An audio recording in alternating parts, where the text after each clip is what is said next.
And we are live in Dubai. I have here my main man, Nick Spanos. He's a legend, really. I mean, he walks around this place. People are running. They're like running from across. Oh, Nick! Nick! Nick. It's kind of how we are sometimes, too. So we're here live at the AIBC Summit. Iman always does a wonderful job. He really does. And a lot of people here. Nick, you're traveling all over the place. You're back and forth here. You're in some other places. I remember you were just in Florida as well. What are you doing here? What are you speaking about? And how long are you in town? Well, everything I speak about here has to do with here, I guess. Because you have to. Anyway, that's another subject matter. It's not like you're speaking at, American Bitcoin Conference. Yes. North American Bitcoin Conference. So you gotta pick your subject matter carefully. I always say, make sure it's interesting. Yeah, and but not understand. I understand that you're a guest in the kingdom. That's what I always tell the guys when we're coming over here. Guys, don't bring any of your stupid crap, okay? Don't pull any stupid stuff. We're a guest in the kingdom. And we're able to come here, we're able to make money, we're able to meet people and do lots of stuff. Crossroads of the world, hats off to them. They do a really great job. So I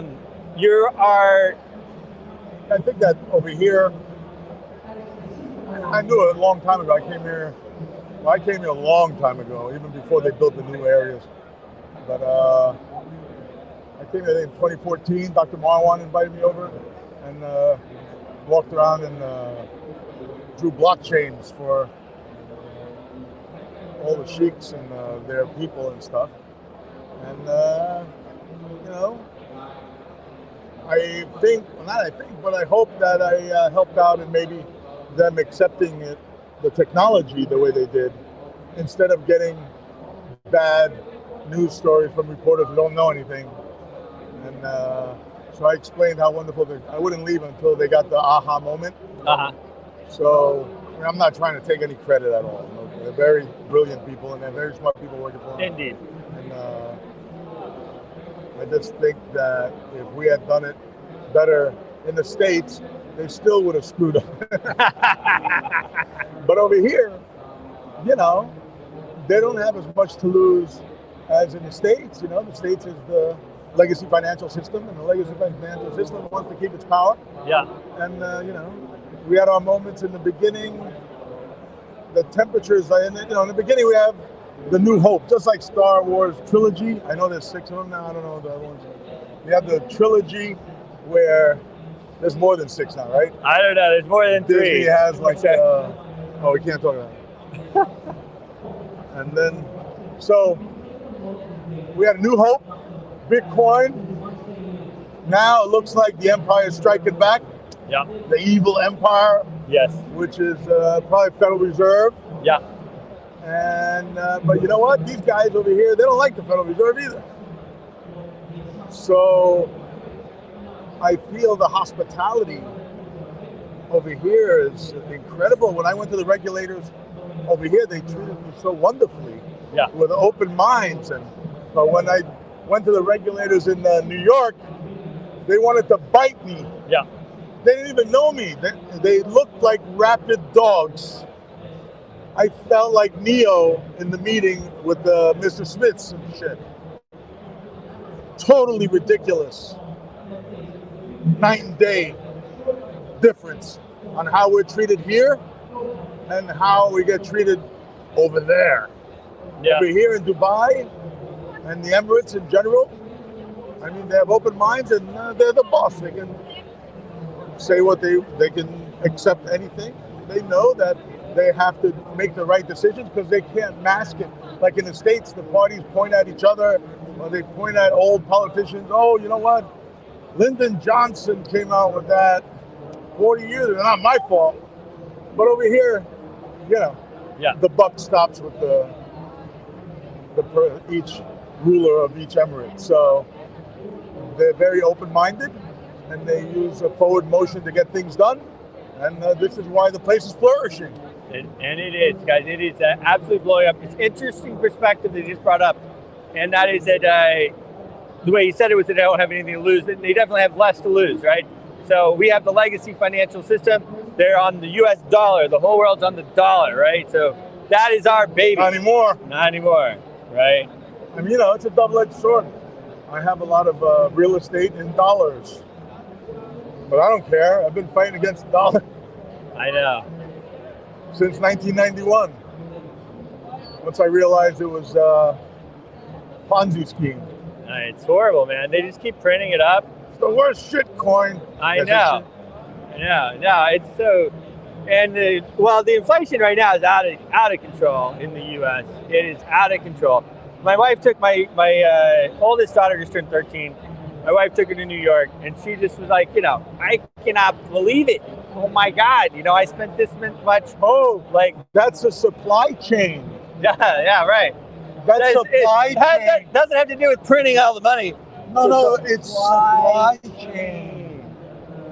And those gas stations, they're overcharging. They're charging so much. I've been in the gasoline business for a while with some gas stations, and if a station can get away with making 25 cents a gallon, he's not selling any. Right. You make a few cents a gallon, they come and they buy a Twinkie. Yeah. So that's all bullshit. Yeah. And the guy cut our pipelines, our oil pipelines, and then starts blaming the gasoline retailers, So it's such a farce. It's like we're in the short bus verse. It's like the short bus verse. I know. Not the metaverse. It's like the short bus. The short bus verse. It's like, all right, everybody. And then you got him with the earlobes, and then without the earlobes. I mean, who is this guy? Does he exist? Is he made out of AI? But bad AI. I mean, we could go. Woke AI. I know. No, we're a mess. Go to sleep. We're a total mess, and so corrupt. You're not allowed to wear a mask.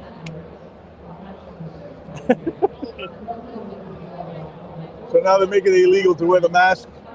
These people are crazy, right? They are. And everyone's just lockstep in with them. Whoever's lockstep in with them is probably a non-player character. Right. In this short bus verse. So I know, Nick worked with Ron Paul back in the day on his campaign. Ron Paul. And Rand. I've often said that Rand is the last honest man in Washington. And it's true. What are they saying? Ron is like this mythical figure, right? I mean, Ron's like John Wayne. Yeah. Or Clint Eastwood. These guys, the media wanted to make him out to be a kooky old guy. No. You don't know. Ron Paul is the straightest shooter I ever met, and not just in politics. Anywhere, he just tell you. Yep. Like a country doctor or something. He's like, you smoke, you'll die soon. If you do that, you'll get this. If you do this, he doesn't care. He's never scripted. You couldn't script him. We tried. But you can't script him. Now we try to just maybe you can say it a little softer. I remember I was in the green room on the show The Verge. I'm like, it's a show, it's a bunch of women, and they're going to bring up the abortion issue right away. So we have to parlay it into the economy or something as soon because we're going to have like 12 minutes.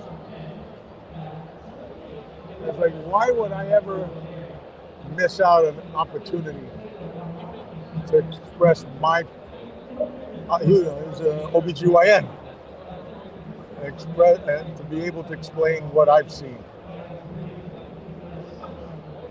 So he said, and he went out there, and the whole time, he converted 2 of them right there in front of your eyes. Not convert them, just like allowed them to have the part of their mind that's been dulled by repetition and Ericksonian conversational hypnosis, and he woke them up. Yeah. Well, I'll tell you, it's a.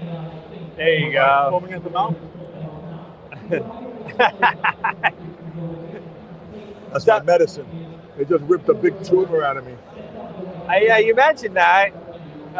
So since you just mentioned it on, If my doctor saw me here, forget it. Yeah. I told him I'm not going anywhere. I'm staying home, doc. And it's hurting right now. Maybe. Oh man. It's okay. Well, I'll tell you, I'm glad you. I feel so much better. Do you really? Yeah, night and day. Yeah. Really? I had an adrenal tumor, and my aldosterone level was at 86.3, and it's supposed to be 5. Okay. Wow. That's my adrenal gland pumping it out. That's why I wanted to kill everybody. He had an excuse. Finally, after all these years. Oh, now, well, yeah, fiat currency is good, and we all have to work together to accept the new oncoming central bank digital currencies that are about to come out of the box, so they could keep us in a digital box, a digital cage, and treat it as a fish, as if we were dolphins, and allow us to do their doing for a fish of our own to be released. Because, we built all the technology for them. Yep. They're going to take Web3 and they're going to use it for central bank digital currencies. And they're going to use the accelerometer on your phone. They're going to use face recognition. They're going to use voice analysis from your phone. And then when you start having an opinion, or let's say you laugh during the State of the Union, you laughed, or maybe someone fell down an airplane, the skyway to the airplane, and you laughed, and your phone picked that up. Maybe they'll freeze your money till you go to re-education AI on your phone for 3,700 hours or something. So they can allow you to be able to use your own money to buy food. And if I send you money, they'll turn my money off too. So you'll be turned off like the plague, like you had the plague. Yeah. So these central bank digital currencies is the next wave. It's coming fast.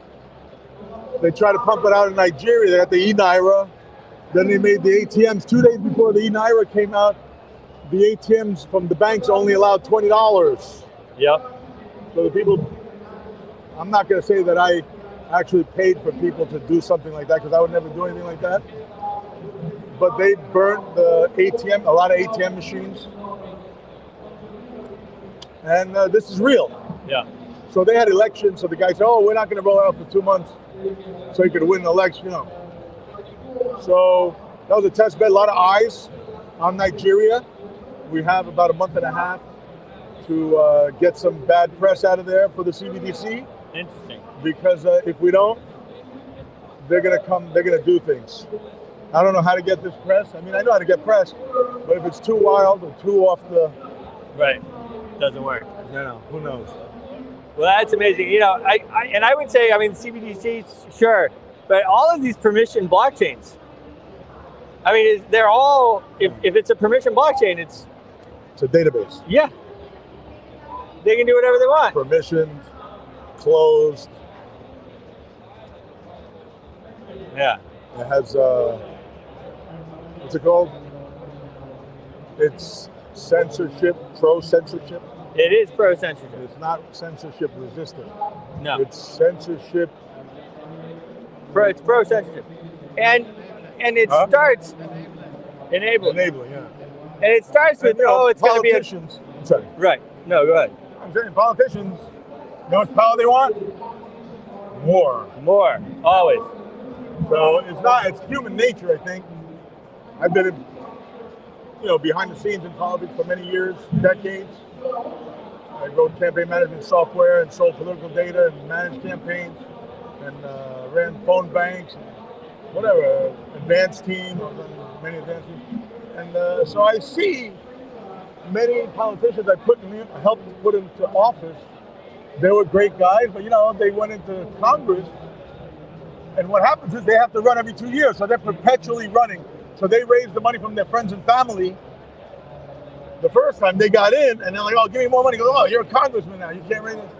So they get the money from the lobby. They go out in the lobby. The lobbyists come in and we'll give you this, that, and that. You have to say this. Here's our questionnaire. Right. Check out our website first. And then they answer the questionnaire, and they sign it. They get the check. Then it's over. It's 2 years. That's the problem. They're perpetually raising money. Yep. So if their term was 6 years, well, let's say it's like an 8-year and you're termed out, we would have a much better government.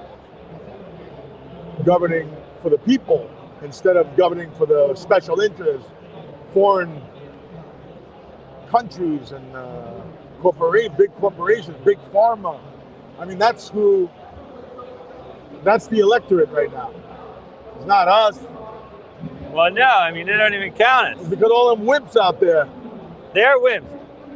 Wake up, dude. Wake up. Because I'm coming. Listen, man, I don't know I'm if... angry. I don't know Going to Kung Fu. More. And everybody just sits there, you're like, look what they did. Look, they're doing this. They're doing this. Did you see what they did? Yeah, and what are you doing? You're sitting there. So who cares? It's a DGen project. DGen. This is my project. Nick Spanos. It's way bigger than, any project. You know what I'm saying? I mean, it's way bigger than any project. Yeah. Yeah, it's Project Humanity. It is. Yeah. We got this little window. There's a little window, and it's getting smaller. Wait.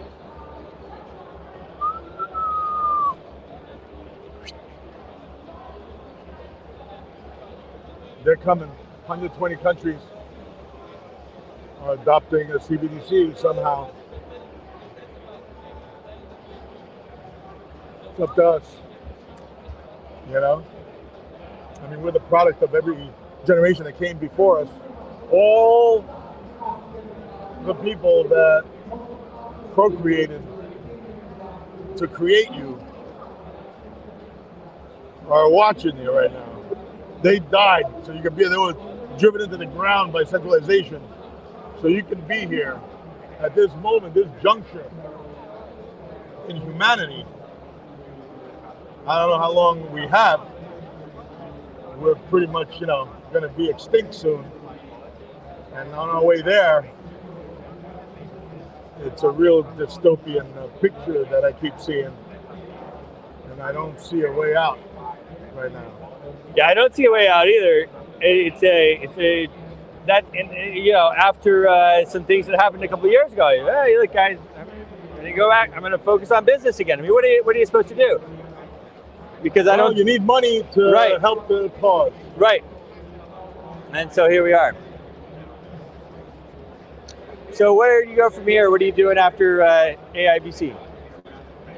AIBC, then I go to Dakar, Senegal, Abidjan, Ivory Coast, Lagos, Nigeria. Then I go to Hong Kong. Then I think that's it. Is someone booking this stuff for you? Is someone booking this stuff for you, or are you basically handling it yourself?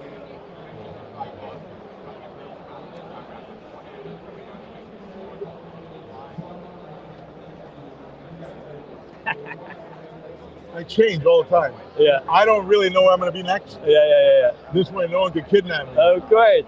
I mean, that's my proposed schedule, which I never keep anyway. Yeah. That's what my wife They always tried to wants to know. kidnap me in Venezuela. They tried to kidnap all of us. When was that? 2016, Wow. they had fake pilots. Lucky Hamdan had the phone number of one of them. How is Hamdan? He's good. I was wondering about him. I don't know if you noticed in the group, I put his video that he did there at the Versace a couple years ago. Is he in New York? Yeah. Yeah. Yeah, he was in Pakistan for about a month. Okay.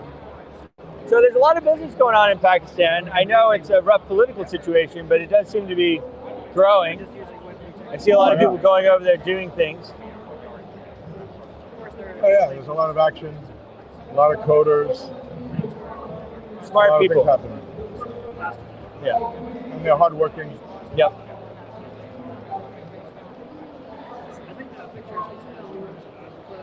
Awesome. Over there. Over there.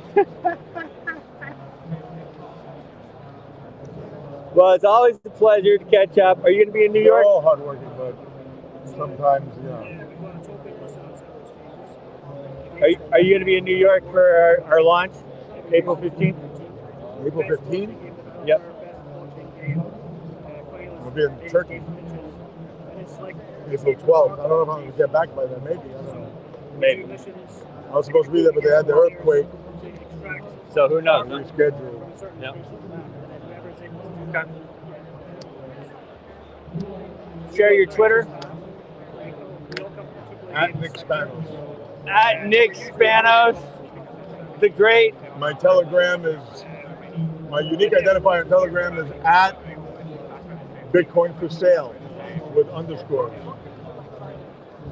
FOR, not the number 4. Many imposters. All day. I'm an imposter. He I might not be actually, me. he looks so much younger that I would Body almost double. say, yeah. Body